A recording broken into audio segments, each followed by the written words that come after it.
जादुई बांसुरी और 3 जादुई मोरपंख। एक दूर देश में हरी भरी वादियों और नीली नदियों के बीच एक छोटा सा गांव बसा था। इस गांव में रवि नाम का एक लड़का रहता था।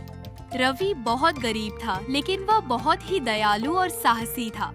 उसके पास एक पुरानी बांसुरी थी जिसे वह बजाना बहुत पसंद करता था। रवि की बांसुरी की धुन सुनकर पक्षी भी चहचहाने लगते थे और फूल भी खिल उठते थे। एक दिन रवि गांव के बाहर जंगल में घूम रहा था। उसने एक घायल मोर को देखा। मोर के पंख टूट गए थे और वह उड़ नहीं पा रहा था। रवि को मोर पर बहुत दया आई। उसने मोर को उठाया और अपने घर ले गया। रवि ने मोर के पंखों का इलाज किया और उसे ठीक कर दिया। जब मोर ठीक हो गया तो वह रवि से बोला, रवि, तुमने मेरी जान बचाई है। मैं तुम्हें 3 जादुई मोरपंख देता हूँ। इन पंखों से तुम कुछ भी मांग सकते हो।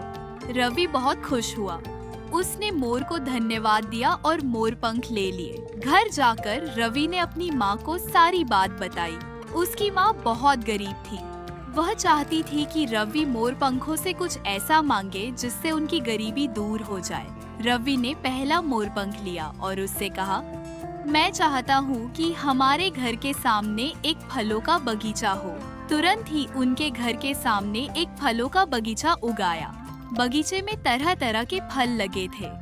रवि और उसकी माँ बहुत खुश हुए। अगले दिन गांव के जमींदार ने रवि के घर के सामने फलों का बगीचा देखा। वह बहुत लालची था। उसने रवि से कहा, मुझे यह बगीचा चाहिए। रवि ने कहा, यह बगीचा मेरी माँ और मेरा है, मैं इसे नहीं बेचूंगा। जमींदार गुस्से में बोला, मैं तुम्हें इसके पैसे दूंगा। रवि ने कहा, मुझे पैसे नहीं चाहिए। जमींदार ने रवि को धमकी दी, अगर तुम मुझे बगीचा नहीं दोगे तो मैं तुम्हें गाँव से निकाल दूंगा। रवि डर गया। वह जानता था कि जमींदार बहुत शक्तिशाली है। उसने अपनी माँ से बात की। उसकी माँ ने कहा, बेटा, तुम दूसरा मोरपंख लो और उससे कहो कि जमींदार का लालच खत्म हो जाए। रवि ने दूसरा मोरपंख लिया और उससे कहा, मैं चाहता हूँ कि जमींदार का लालच खत्म हो जाए। तुरंत ही जमींदार का लालच खत्म हो गया।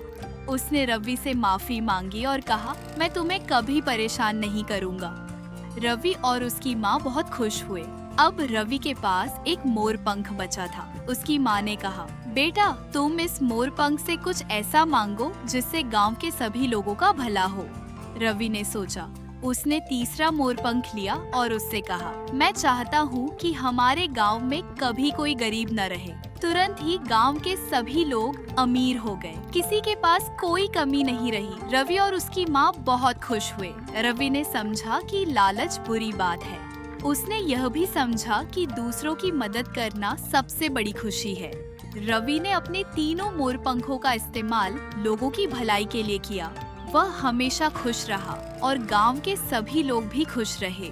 इस कहानी से हमें सीख मिलती है कि हमें कभी लालच नहीं करना चाहिए और हमेशा दूसरों की मदद करनी चाहिए। जो लोग दूसरों की मदद करते हैं, भगवान उनकी मदद करते हैं।